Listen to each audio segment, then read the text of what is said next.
Tēnā koutou katoa, ngā mihi o te tauhou kia koutou. Nau mai, haere mai ki tēnei hui. Welcome. Happy New Year. Great to have you all back and welcome to webinar number 9, Developing and Delivering Online Learning, presented by Caroline Wallis and Kerrin Carr today. My name is Monica. As you know, I'm part of the Te Pūtiyaki Mana Taonga project team, one of the learning specialists, and I am speaking to you today from Kirikiri. I'm joined by my two colleagues, Helen and Mel, who you've met many times before, and you will see them throughout the session as well. But let's get going with the karakia. Whakataka te hau ki te uru, whakataka te hau ki te tonga, kia mākina kina ki uta, ki mātaratara ki tai, ehi ake ana te atakura, he tio, he huka, he hauhu, tihei Māori ora. Fantastic. Great to have you all here. And just a quick reminder for those of you that have been here before, or some information for those of you that are new, welcome. We are recording this webinar as usual. It will be available from our website over the coming days. However, all the faces of the participants will be blurred out, and you will be able to view the recording back at your leisure. Now, as you know, we appreciate that your time is precious, so we aim to start and finish on time. Both our lovely presenters today have much to share, and we only have a short time with them, so they will only be able to give you a brief overview over their programs. As usual, please add your questions to the chat, and we will try to answer them at the end of the session for both presenters. If you would like more information, both presenters are happy to answer further questions per email after the webinar, and Mel can collate these and pass them on to Caroline and Kerrin. But without further ado, let me introduce to you Caroline Wallis at first. She is starting off our webinar. She has been a senior education advisor for the Parliament's education team since 2020. She had worked at the Parliament before a career as secondary teacher in social science, and she's also been a teacher researcher with the Teaching and Learning Research Institute. In this webinar today, Caroline will share with us how she and her colleagues have tackled the challenges that COVID restrictions provide to their programs at Te Paramata at the Parliament through their Karaehe Kaewa, their Wandering Classroom program. So over to you now, Caroline. Thank you very much for the introduction. Tēnā koutou katoa, everyone. My name's Caroline. My video will come up soon. I seem to be sitting in the space where it's taking a while for my image to load, but that's fine, because if you're looking at the slides and not concentrating on me, I will feel a lot better. So yes, today I'm going to share with you how we here at Parliament's education team developed an online visit, and how we delivered an online visit that we felt would best suit the way that we actually deliver our on-site visits. So the visit is called Karaehe Kaewa. It actually was a name that was given to us by Maika Tiamo. He's the head of our Ngā Ratonga Reo Māori, our Māori translation service here at Parliament. And I said, oh, can you give us a name which is kind of like a classroom wandering around, but it's just that they're wandering around virtually. And so we're really glad that he was able to give us that name.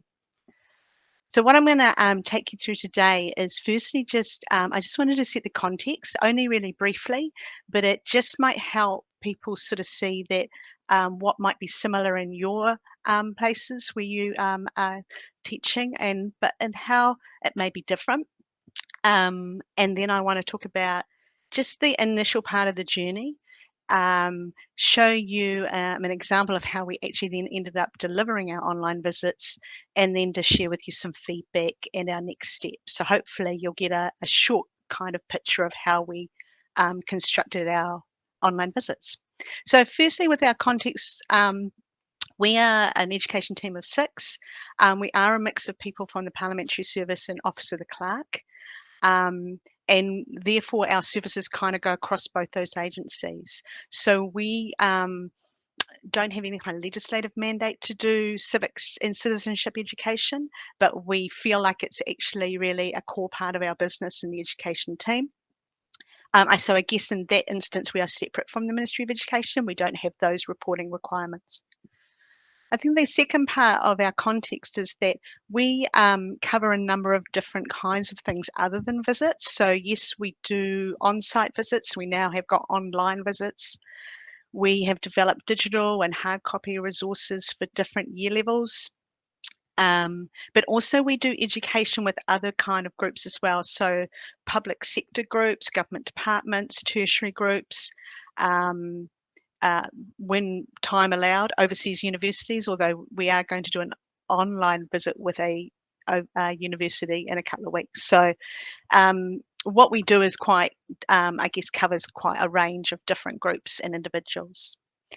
So what that kind of means is that we have some factors that we have to consider. And one is that when we first thought we were going to do online visits, we thought that it could probably involve me walking around with a GoPro stuck to my forehead. But we can't actually do that for security reasons at Parliament. We don't allow phones when people are moving around the site for privacy reasons, and it would be the same kind of consideration if we were to go with a camera and walk around. Visual content was going to be really important in the context of our visits, and I don't know how much this relates to other people. We highly rely on the experience of being in a space, the experience of being in a certain room, or what people may have seen on television, say if they're in the Beehive Theaterette where there've been all the press conferences and stuff. So we really, visual content is really important to us on site, and so therefore visual content will be really important in an on-site visit. The other important factor is that our educators, because they work across a number of different projects, we had to think about what was basically our capacity given other work commitments. So it had to be something, we had to think about how could we develop something that would be straightforward, easy for us to use, and something that we could get going, especially after August last year. So what we, how we started our journey, Mel, was that, now I don't want to freak people out with this slide. That is the slide of a brainstorm. So that is not a slide that I want you to read all of our writing. That's would be poor educating. But basically, it did start with the first thing, which is that we met with the digital lead and we met with the videographer. We wanted to see what we could do in terms of things that we could use already, and also what kind of video content we had. But we also wanted to allow ourselves real blue sky thinking, like what would be like a really, really great offering that we could get together and just try and get those ideas together. But it took quite a meeting, and that writing came from that meeting. The first thing that drove that meeting was, what do we want? And what we wanted was as much as possible to recreate the on-site visit, because the on-site visit allows us to go physically into the spaces and to allow discussion and questions from being in the space. So that was what we wanted. We then looked at what options would give us that. The options went across Zoom, PowerPoint, Microsoft Sway. There are some other words up there which the digital lead said and wrote them on the board, and one day I'm going to get my head around them. OBS, Black Magic. I tell you, some of this stuff seemed like black magic to me.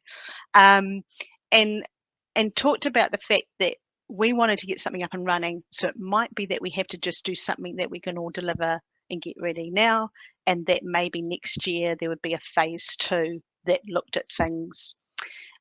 Some of the things we wanted some non-negotiables. We wanted some things like we wanted to be able to show them into the space and walk around the space. We wanted to be able to pause, but that didn't end up being able to happen, and pause the video, that is. But yeah, we wanted something that we could get going.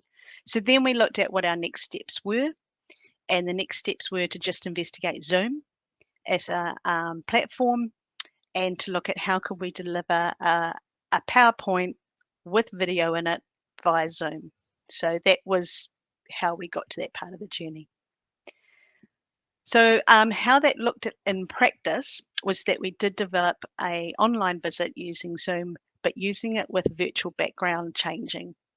So what that ended up entailing was we go into the Zoom settings for me. So say it was me as the educator. I would send the school my Zoom link a couple of days beforehand. I would make sure that just before the visit, I'd enable the waiting room. That came from the experience of the first couple of visits where all of a sudden people were like joining and I wasn't ready. So we just made sure that we did that first. And then the educator actually joins twice. So if you can see there on that picture, I've joined on the laptop, and on the laptop I've actually covered the camera. I've also joined on my phone. So I've logged into my Zoom account twice, and so I'm appearing twice. One of the screens has got the presentation on it, and I'm also on there as a square. So I'm also able to be seen by the class and the students, but also I can see them. The main screen, which has got the images on it and would have the video on it, when people join, we ask them to pin it so that that is what they see. And then what we basically do is just, I keep changing the virtual backgrounds. I keep changing it from, say, a teaching slide to a video slide to another video, back to a teaching slide. They can't see the fact that on that main laptop there, I've got all my virtual backgrounds ready to change. I've also got the chat function going because although I wanted to hear kids, I wanted to ask questions and hear them. Some were quite happy to type answers, but I didn't want to limit them to that. So we had a mix of some people were in the chat function and some were just responding by muting and unmuting themselves. And then we just did this as much as we could like an on-site visit. We would go into different spaces, look at the types of questions we could ask. We've tried to develop resources where we are thinking about what year level are we working with. For more primary, it might be we're looking more at rights and roles. Maybe for upper primary, we're looking at leadership. For years 9 to 10, we are looking at systems of government. So we do try and tailor our questions for whatever year level we are working with. We also tried to look at how we could encourage them to think about their walking in the shoes of the people that have walked there, because when you're on site, you're actually, we can explore that, like you're standing in the tiles and all the cameras are pointing at you and you've got to answer a question, or you're in a select committee room and you're sitting in the seats where they ask the hard questions. So we try to, as much as possible, get those kinds of questions coming to the students and saying, how would it feel if you were here? What would be difficult about this? What do you think would be really interesting about it?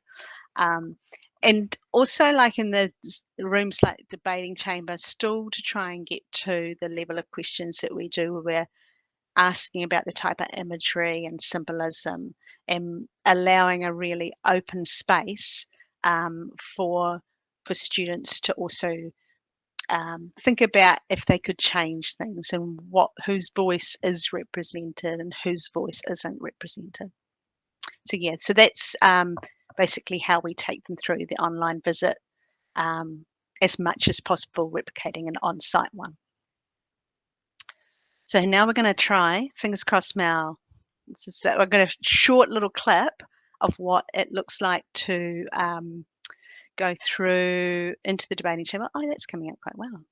Oh, it was Mel. Yeah. So this is some of the video footage. We actually use our communications team's computer because I think the technical term is that it has more grunt. So we would be moving through the debating chamber. I'd be talking about things that they might see that they recognise, but also asking them for any questions that they have about things they see that have caught their interest, that they have always wanted to know about. Yeah, so we, as much as possible, try and walk through the spaces. As you can see, some of the things are quite tricky to see. And also that I can't pause the virtual background. That was something that we decided to run with, even though that we couldn't, thinking that pausing would come in our phase 2. But yeah, this is a chance for us to talk about representation. What we also have in the online visit is close-up shots of things which are not captured by them looking around. So if we've noticed that there are plaques, or if they've said, oh, what's that round thing? I saw it, but I couldn't quite see it. We've got some images ready to go to bring up. So the educator can be led by the students a lot. We wouldn't necessarily go through every single image that we've got loaded in our virtual background, but we have got the chance to respond to some questions. So in this case, we do have one ready on Gallipoli and the New Zealand Wars. We feel like it's really, we always draw attention to the New Zealand Wars plaque when we're on an on-site visit, because it's so closely linked to a young person's or young people's social actions, where they've brought a petition to Parliament asking for commemoration day for the New Zealand Wars. And as a result of that action, and as a result of the discussion around that, something was put up in the debating chamber to acknowledge that. And it's a really important link for young people to see that their actions can be reflected in the House of Representatives of New Zealand. So even if we haven't quite got that from the virtual tour bit, we have some teaching matter there that we can bring up and say we can clearly see those things. It's things that we would still do in the on-site visit. So in terms of what people thought about the visit, when we got this ready, it was over September, October, and then we got it out there. So we had 15 schools, but probably over there were a lot of students, and that because one of those schools was like 3 classrooms. So I think that it was over 300 students, I think, that in the end saw our online visit just from the last 2 to 3 weeks of term 4. So we got really good ratings. People said it was really good. And we've made a note there about accessibility, because half those schools had never been to Parliament before. And that's because getting to Wellington is quite cost prohibitive.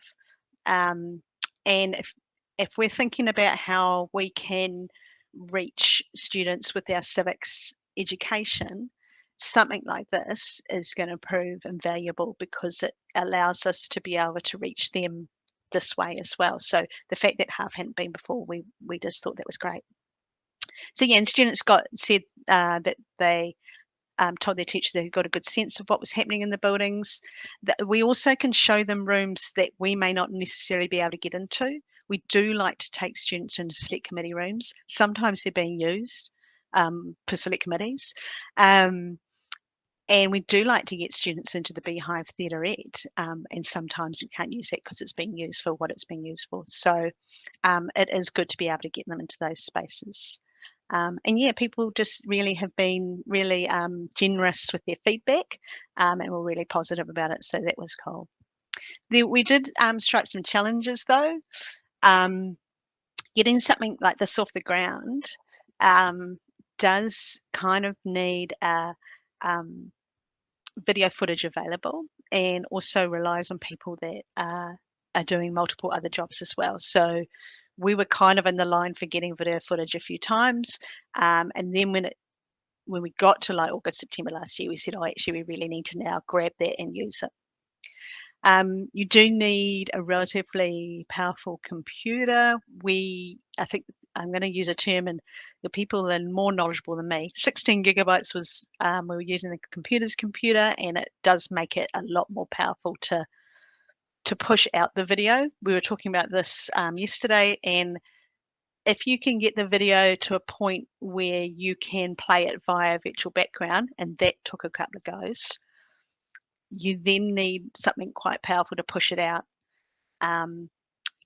We had maybe one issue with a school not being able to see it, but we think that was more at their end in terms of their internet capability. But most schools said they could see the video fine. And I think that was about us just making sure that we hadn't, although we'd kind of slightly compressed the video, we were more concerned about getting the power of what we were pushing out so they could get a good image. the compromises we had to make was that I felt like if I was taking students into a space, I really wanted to be able to pause so that I could react to a question, like you would if you were in front of a class.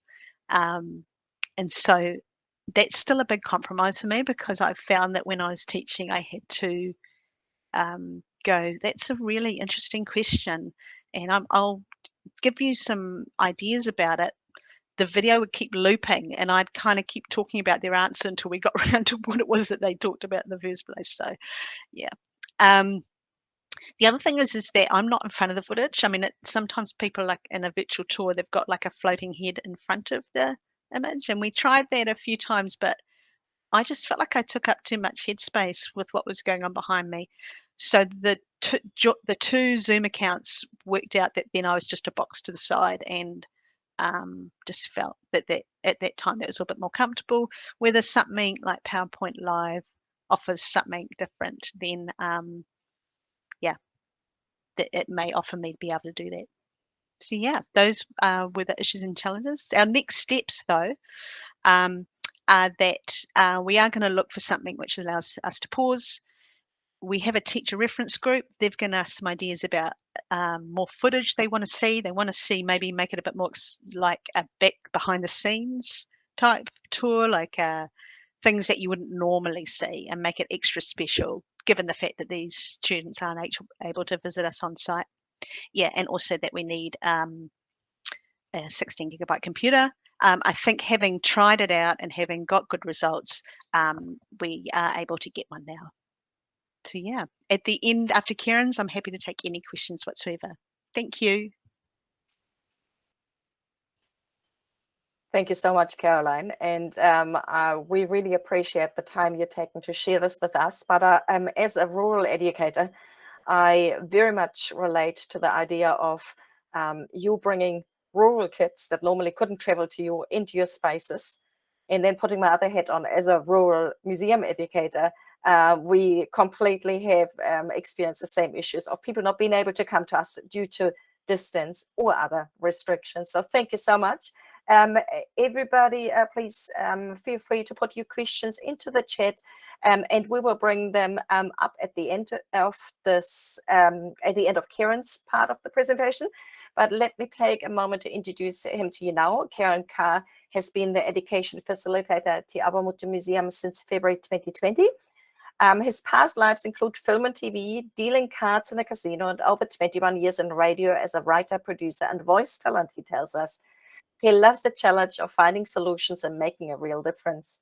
Now, when COVID hit, he looked for ways to continue supporting learners. Building on his past experiences and on the taonga at Te Awamutu, he developed his own virtual programs, and he will share some of his experiences with us today. So it's all over to you now, Kerrin. Thank you. We will do this. Excellent. Share. And okay. No Ireland, England, Scotland, and Nova Scotia aku tipuna I taku aki au ki kirikiri roa and tamaki makaurau noho anu ana au ki Te Awamutu ko Kerrin aho. My ancestors come from Ireland, England, Scotland, and Nova Scotia around about the 1840s. I grew up in Kirikiriroa and also Tamaki Makaurau, and I live here in Te Awamutu. My name is Kerrin. I'm the education facilitator here at Te Awamutu Museum, and here she is in all her glory. This is Te Awamutu Museum, but this is actually us there. So people come to it, and I had someone say once, well, you're in a lot of spaces. Actually, no, it's just the little circled space there. That is us. And in fact, this building here was on this very space. That is the first classroom here in Te Awamutu. So that is us there. We're basically where that part of the classroom was. And inside here, this is a mezzanine teaching space. As you can see, no akonga there because we had a problem. And in 2020, the lockdown, people couldn't come. A lot of people have had that same problem. The problem here that we're discussing was we had year 13 students that were booked to come, and they still wanted to connect with the land war stories, but they also needed to fit into the school's timeline. And those of you who do year 13, maybe land wars, you know, they do a causes and consequences external question. Sometimes they have an internal assessment on it. And so they still wanted to do that within their timeline. So what we did, well, we offered a Zoom session, museum to classroom, again, tying into the external NCEA question, causes and consequences. And here's what it looked like. And that is a black hole. And to be honest, this is something that I've chosen today. This is what I actually see right now is just this. Because when you do what we did, or before that, here's the nuts and bolts. This whole thing was an evolution. I'm not sure which of me is there. So like a lot of the things we do, it was iterative. And we zoomed into the classroom so you can see that is the students, that's actually not them, and then that's me, that's not actually me, mine's not that great. But when you do that, it's a similar. I could see one little part of the classroom. Sometimes the teachers would have me off pointing in a different direction. And it's an odd thing to just talk like I am now to a blank screen. But I suppose that's what you need to do. You just need to smile and go forward. Here's our intro video we included as part of this, this Zoom session into the classroom, so onto one big screen.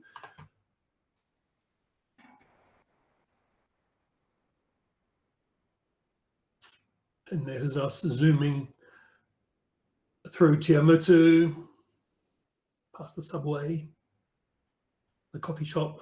Oh yeah, and there's the police station on the left. All the way to, here we are. Ta-da!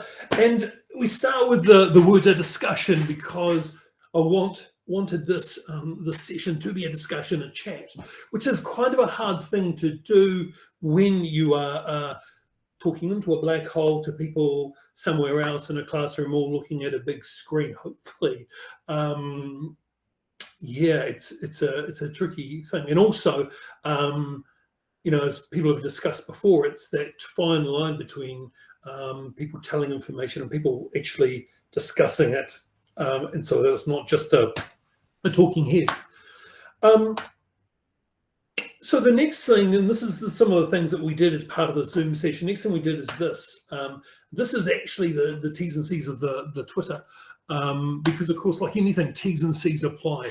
And everything in today, we have terms and conditions. And one of the things I always talk about when zooming into the classroom, it kind of also pertains to today as well, is the fact that, you know, some of the topics is not, for some people, it's not always the easiest. There's some difficult histories there that some people may find, you know, they may not agree with, and two, you know, some of the topic that is talked about is yeah, not always easy for people.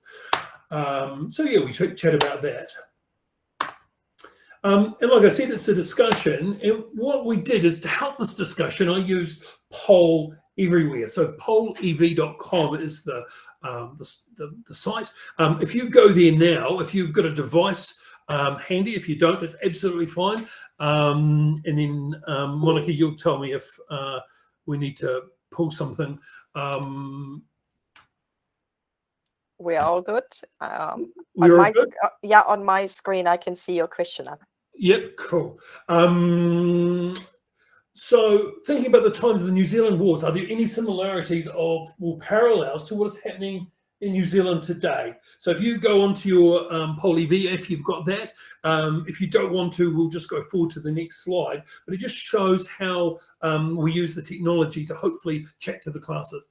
So it gives them the opportunity in the classroom to answer this question and to maybe think about it. And so they're not just listening to a whole lot of experts, because it's one of the other things that we have as part of it, that they are chatted. And a lot of you would know, even when you get students, especially at year 13 age, brilliant. And I can see this chat now coming in. We've got misunderstandings between people, inequality, land gets sold for sometimes lots of money. Brilliant.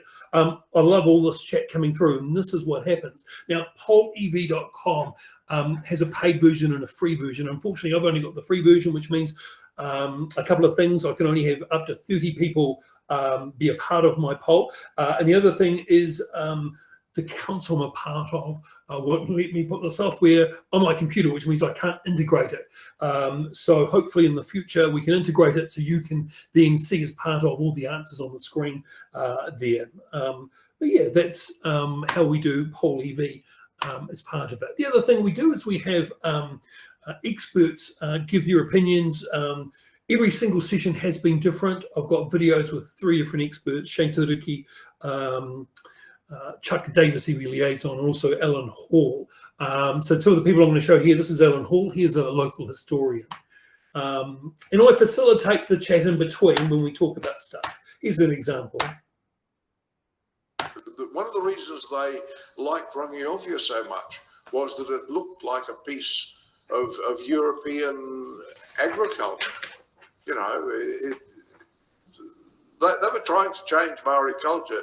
It's why I think that the whole business of the Waikato War was about a culture clash. And of course, one of the problems was that in some ways, missionaries did really good things for Maori people, but basically they were trying to change Maori culture. And some were more direct about that than others. Morgan, I think, was a pretty good man, but he was caught out providing information to the government. And here's another example. This is Chuck Davis, iwi liaison. Here, later on, we then discuss talking about how the street signs across, especially in this part, this korohi, are all, you know, the colonizer. And we've got Redoubt Street there, which is, we came past the police station, that was a readout that is on Redoubt Street. It's just the way the colonisers would work: prohibit the language, rename areas and streets, and just generally dispossess the people of their history, replace it with the colonising powers' history. So the other thing Poll EV does is you can have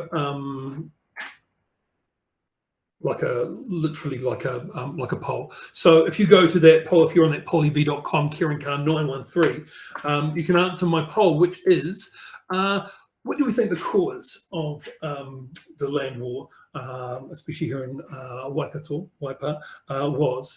Was it A, Tiriti, Taranaki, the King movement, Grey's proclamation, settlers wanting land, or something else?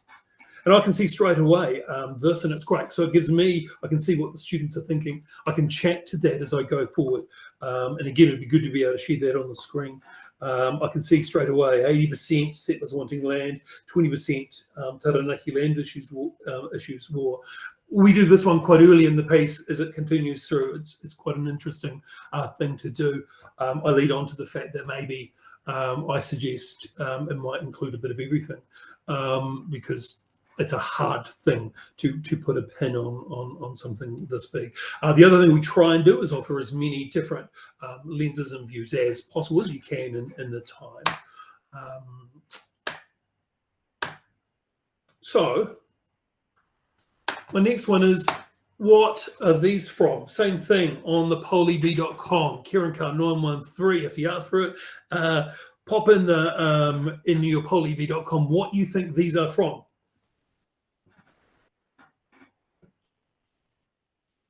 And here we go, wheels. There you go. That's an interesting one. Wheels. It's a good wheel, isn't it? It's Fred Flintstone's wheels. Oh, here you go. We've got a winner straight away. Mill, which is exactly, yeah, flour mill, which is exactly what that is these are that's a millstone from a flour mill, and that's the cog that runs it. And that kind of leads me to my next thing, is the other techniques used. So, for example, from there, I would go from that and talk about the fact that, show what a flour mill might look like. This is a 3D printed model. I can't see where it is in the camera. Hopefully, Monica, we're kind of in there okay. It's fine. Yes, it's right. fine. Great. As you can see, this is a water mill. You can see the grindstone gets the flour there. So that shows. And so that other techniques, it's about using the space, I suppose. They can't be here, I can't be in the same room, but by changing things up, and in fact, we try and mix things up completely. If I'm talking about weaponry, I might bring up this, this is a replica. It's a muzzle loading pistol, to talk about maybe the differences in the technology, maybe, or I may talk about places where people come from, that kind of thing. So it's using the space in that way. And I think even doing that makes it slightly interesting to try and, so that it's not just talking heads, because we do have a lot of video as part of the sessions. So lessons learnt, we learnt lots, and like at the beginning I talked about how the fact there was quite an evolution of things. Timing was big, and especially about, it's like anything, when you get a school coming in, you organise what time are you going to be here, and they never turn up on time. They're always 15, 20 minutes late. Harder when you're in their school time. They're logged into these periods, and every school's slightly different. And so I once had finished and the bell went and they were disappeared, which isn't cool. So I learned that. That's about getting the timing, knowing exactly what your hard timings are, so you know when to pull out what you need to drop.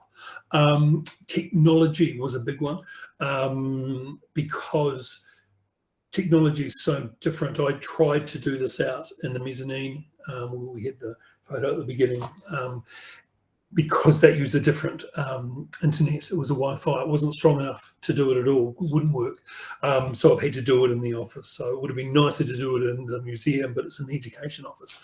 And with technology as well, sometimes mine doesn't talk to theirs. There was one school, literally, we had to pull the pin completely.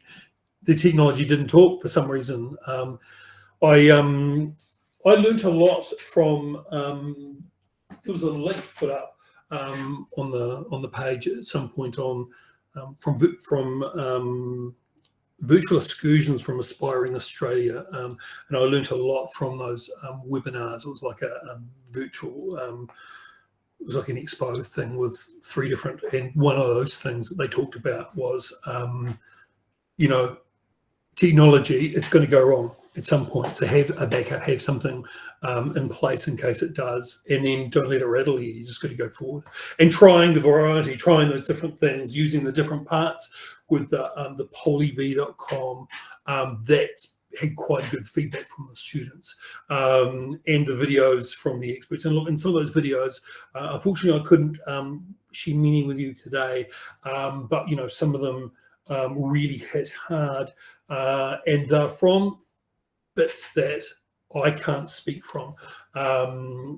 People whose grandparents fought side by side at Oranko for their land, for their lives, for their way of life, and so being able to share those with the students, it's actually I've gone one forward. How did I do that anyway? Is one of the it's one of the things I learned. I've jumped completely over my positive slide, so I suppose that's one of those technology things that we've just got to go with it. Let me just go backwards one. Here we go. Here it is from current slide. Here we go. So what I think the engagement with the different things worked okay, and especially that authentic voice, which I was talking about with those, you being able to get the videos and those interviews. Every single session is slightly different depending on the school. And I think that's quite good as well. And I think it's quite good as an addition to our site program. So last year, I actually offered it to schools that had come across and done the program as revision for the year 13 for their external at the end of the year. And, you know, a school did that and that helped. And it just adds on because, like I said, I think it's an addition that we can't, it's different. So I think this virtual thing, I think there's some really good positives in it that I think that, yes, it came out of a negative space with the COVID, but I think there's some really good positives we can take going forward.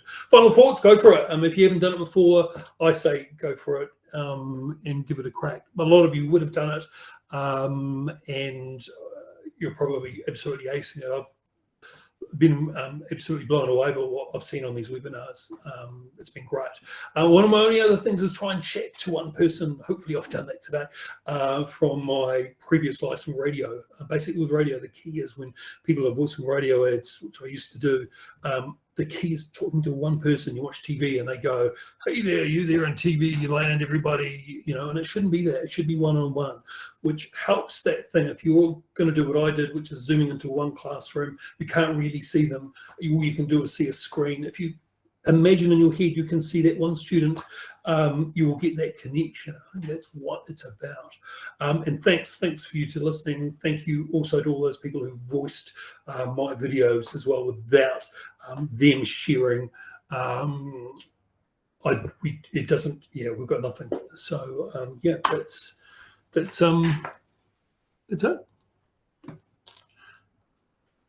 Thank you so much, Kerrin. That was really interesting and it was really cool to see how you were pulling together your different taonga and the different voices of the people. Some, well, quite a few of us, I suppose, in the call will find that too, that when we're confronted with some of the difficult New Zealand histories, we cannot represent adequately some of the sides to these questions. And it's really great idea to see those other people being pulled in. So thank you so much again. Lots of appreciative nods on the screen. So we've got a number of questions that we've collated in the chat. I'm going to start pulling a few of them out, if that is all right. And I'll start with Caroline, if that's okay. Now, Louise asked, you might have answered that already, about your video footage. She asked if this was filmed on a phone or a camera. On a camera. A lot of it, there was a lot of video, like virtual tour footage done the year before, and like in a lockdown, maybe the September lockdown of 2020, and there was a lot done using a specific camera, which was then used where a tour guide stood in front of a green screen and that's actually recorded and available on our website where you can go around. So that footage existed, but it was massive files, and it just I think then we hit the beginning of 2021 and we thought that sunny days were ahead, and then we hit August 2021 and we went, you know, we should probably take some of that footage. So yeah, it was on a camera. Yeah, so commercial videographer, professional videographer provided Yeah. that footage. Yeah. Person in our team that does a lot of our video work for different videos that we put out from Parliament. Fantastic. Just one thing that you mentioned to us earlier when we met earlier in the week, you had some particular restrictions why you couldn't bring kids on site. Do you want to just quickly clarify that to the audience? Yeah, we weren't able to take visits at level 2 and above. We have when we were back under the alert level system, and so that meant that there was quite a few times when, like, so from August onwards last year, we weren't able to take on-site visits. Even under Orange, we're limited to 15 students. And any number of responsible adults that are with those 15. So we're really conscious that we need to make sure that we can provide something for schools so that they can still visit Parliament in some shape or form. Yeah, there's a follow-up question. Now, I'm so sorry to the audience. It only says Left Bank, and I should know your name. I'm sure it's on the tip of my tongue, but I'm just going to say the question that you asked was, do schools actively approach you to book virtual visits, or do you have a strategy to reach out to schools, Caroline? We actively reached out to schools at the end of last year that we had cancelled or who were cancelling. So when it was getting to midtermish, we put out that we were letting schools know. I mean, we couldn't cancel schools till we knew for sure. But we reached out to all schools that we had left for the rest of the term and said, this is going to be an offering. And a lot of schools came back and said, we'll take you up. We then sent out to our mailing list, which is about 2,000, saying we have a new offering. We put it out on our social media channels. And it's also on our landing page where if schools, the normal way that we go and find out where can they go and find out if there's a school visit to Parliament, it's one of the options for them to click as well. So yeah, so that's a long answer. It was a mix of all those things. Fantastic. Thanks so much, Caroline. And maybe I can just pass that same question over to Kerrin. How do you organize your virtual visits? Do you reach out to schools? Do schools come to you? How does that work for you? I think originally it was those schools who had booked that couldn't actually come down, and they were like, how do we? And so that's how we originally did those, because it was solving that problem, and how do we still connect? And once we'd done that, then we said to them, hey, look, if you want to do this. And so when we, like everyone, markets out to schools, ones who have been with you before, here's an option of other things we do as well as X, Y, Z. I did have a school do a year, was it 3 and 4 for tuna, and I did one especially for them on that. They came to us, and the problem was they couldn't come in and see us because of COVID, but also because of actual financial reasons.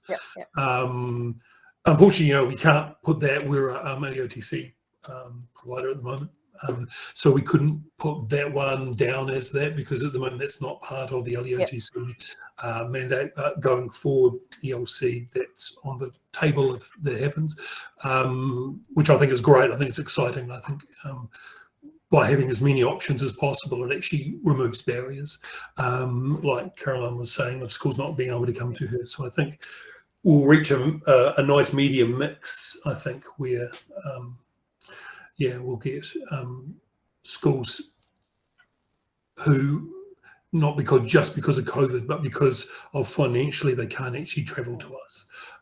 And that will be a really interesting to see how that pans out in the future as things develop, won't it? Now, I saw a question here from Kelly, and Mel already started answering it. And I was wondering if, Kerrin, if you could briefly speak to this. She was talking about the budget, having limited budget to facilitate online visits. I know, Caroline, yours were pre-recorded by your in-house videographer. So I'm going to pass this question to Kerrin because he probably had to work on a little bit more of a shoestring there. Is that right, Kerrin? How did you get away with organizing your visits with limited budget? Yeah. No budget. No budget. Okay. No budget. We did charge for them. We did an introductory price, so we did charge them to help because all of us have budgets to reach. I shot the video just on a camera, with a. It was even before I got the gimbal. And that's it. There's no we don't pay for Poly V, so there's no extra money. The only other thing, there was a question regarding how we put the stuff together. I use Canva, and I use Canva Pro, which is my own decision. It's actually my own personal Canva account, so I paid for that. So the budget was mine, but it's all good. It's a decision I made. Because that's what you do. I mean, we run by council, one full-time. I'm a full-time education facilitator. So yeah, it'd be good to have a budget. Caroline, did you guys have a big budget to do yours thing, or probably not? No, just me. Yeah. So I think we just put it in amongst just and borrowing, like asking other people for stuff. And just time, I suppose, which is my own time, which has already been paid for. So that's probably a big part of it. And that's really reassuring for other members who are here in the call today, or maybe watching the recording, because there will be lots of organizations with a limited budget, maybe no access to a professional videographer. But even if you don't have the access, like you said, Kerrin, a smartphone, in your case, a smartphone without a gimbal, but even, you know, if now I I use the gimbal. Yeah, that makes it much smoother, doesn't it? Now, there was a comment from Debbie who really loved seeing you zoom around the room and grabbing stuff. The kids would love that. And she also mentioned how she thought your slides were really cool, really awesome, grabbing and attention grabbing and succinct. But apart from that, Mel posted a question earlier about identifying those people in the community who had those valuable perspectives to offer. How did you do that? And were they willing to offer their services to you, or was that more complicated? Yeah, I was lucky that those people gave up their time and their expertise, and I want to build more. I think we'll try and do a library of them if I can, if people will share. And so Shane Turaki is with the council. He's Unuku's Kaitiaki, and we're very lucky to have him give his time and his thoughts and his perspective, something that I cannot, talk to. Same with Chuck Davis he's our iwi liaison. He comes out when we do the site visits. And Alan Hall's a local historian. I asked, and I was lucky they said yes. The footage is it's 2 years old now, but everyone's different. So I just grab bits which I need and pop them in because of each one being separate. And we did one session where we did purely an hour on causes and purely an hour on consequences, which means I could get a whole lot more video in and slides in and a bit more. But it's tying that in to make sure that it's still relevant. And yes, I still, there's people I love, and if anyone knows anyone, I'd love to talk to me about, because I think that's a thing. If someone is willing to share, we'd be very, very lucky if they did so. It's like in many things, isn't it? Relationships make such a difference. So thanks for that, Kerrin. Absolutely. Caroline, there was another question from Lynette for you. Was it you that was handling the presenting, monitoring, and the chat, or did you have anybody else help you with that? It was just me. Initially, we wondered whether somebody could change the virtual backgrounds for me so I could just focus on, or the educator, because actually in the end, all 6 people in the team ended up taking visits. So, but do you know what, in the end, like it wasn't a problem for me. And I think all the other educators found it all right as well. I think that gosh, no, I don't think so. I think it was partly just getting used to that, and it was partly because I'm a control freak and I didn't want someone else, although Mel did this for me today, and thank you so much, Mel, because you did an amazing job. I think I just wanted to be able to be a little bit more responsive to the questions and knowing what the slides would be and knowing what the videos would be, just to being a little bit more organic with the experience for the kids, so that if they asked something and I said, this is something you want to go see back where we were again, for me to be able to go do that and not have to ask someone else to do that. So no, I just ran it by myself. Yeah. Fantastic. And like Lynette says, Superwoman, it's always wonderful to have a Mel in the back end helping you with these kind of technology things. But it's, from my experience, it's also a matter of experience. The first time you do it, you might need more help. And the more often you do these kind of things, the less scary they become. The very first webinar I was involved in was a lot scarier than the ones are nowadays. Hopefully, they have also improved in quality. So I'm just wondering if there's anybody else who has any questions. We've got about 2 or 3 minutes left. If anybody else wants to put a question in there. Helen, you put your hand up. There's just a question earlier from Katrina from Left Bank, which I think someone has replied to in the chat, which was for Kerrin about the way that he laid out his video and images together on the slide. Yeah, that was Canva is the site, and then you can actually present from Canva, but then I kind of export it through to you can export from Canva to PowerPoint, and then I like to have it in PowerPoint, and then I refiddle with it, if that makes sense. Because of the way you can put the video, the way it shows from the video, I think from PowerPoint's quite cool, because you can do different to try and make things interesting, that it's not just a block screen. You know, there's different ways. Just have a fiddle, and I edit the I edited the videos on. We've got a Mac, and we use whatever the that program is for Mac for videos, iMovie. So iMovie, yeah. Just give it a crack, I reckon. That's my theory. And thanks to you, Monica. I'm going to thank you just quickly for hooking me up with that tip on holyv.com. That changed everything. So thank you. And it was because of these korero we've had with the hoods. You're very welcome. Helen has another question. And while you do that, I'm putting a link in the chat for anybody who wants to go to the Canva Design School, they call it, which is where they've got all their tutorials. So thank you. This is a question from me to both of you. I know that in Caroline's presentation, you said, what's your next steps? And you'd like to be able to investigate video where you can pause.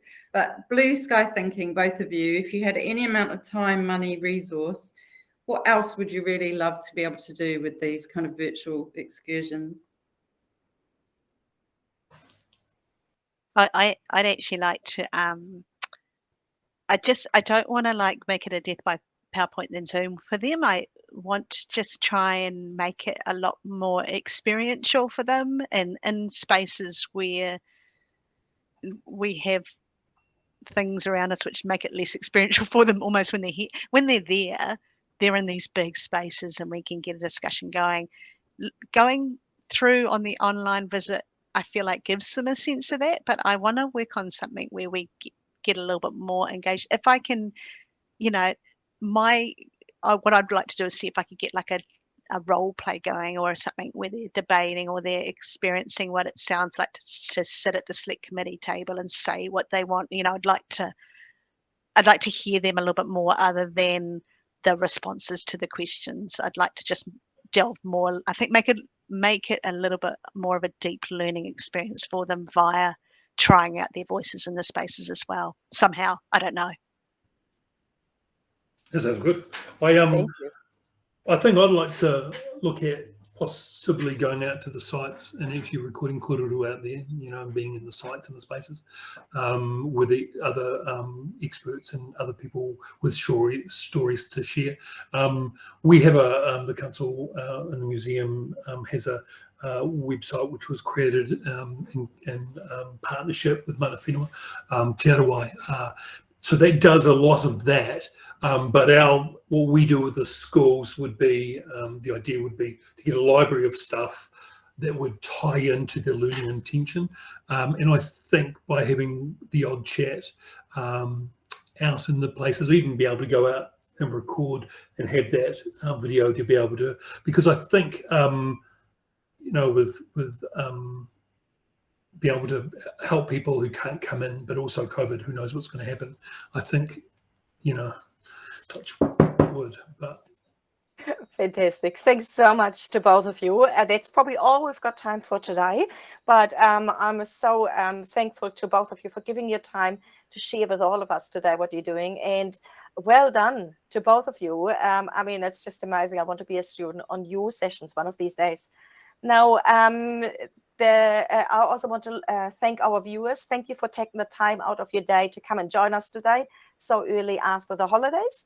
We look forward to seeing you at our next webinar in 3 weeks, this time on the 10th of February. We've got Waitangi Day and various holidays in between there for those of us living in Wellington, Auckland and Northland. So will be Esther McNaughton speaking to us from the Suta Art Gallery, where she will share with us the hows and whys of the creation of her YouTube channel, Adventuresome Art from the Suta Gallery. We really look forward to seeing you again on the 10th of February, 3:30 to 4:30. But in the meantime, please go ahead and send any questions through to you through the usual channels. Use the Facebook page if you like. Mel's email, or anything, any other ways that you have reached out to us before. We will close with the karakia, and if Mel, if you could just flick the slide over, thanks so much. Ono hia, ono hia, ono hia ki te uru tapunui, kia wātea, kia mama, te ngākau, te tinana, te wairoa i te ara takata. Koia rā I rongo, whakairea ake ki runga. Kia tina, tina, huie, tai ki e. Thank you so much. It was great seeing you all, and we look forward to seeing you again in 3 weeks' time. Ka kite.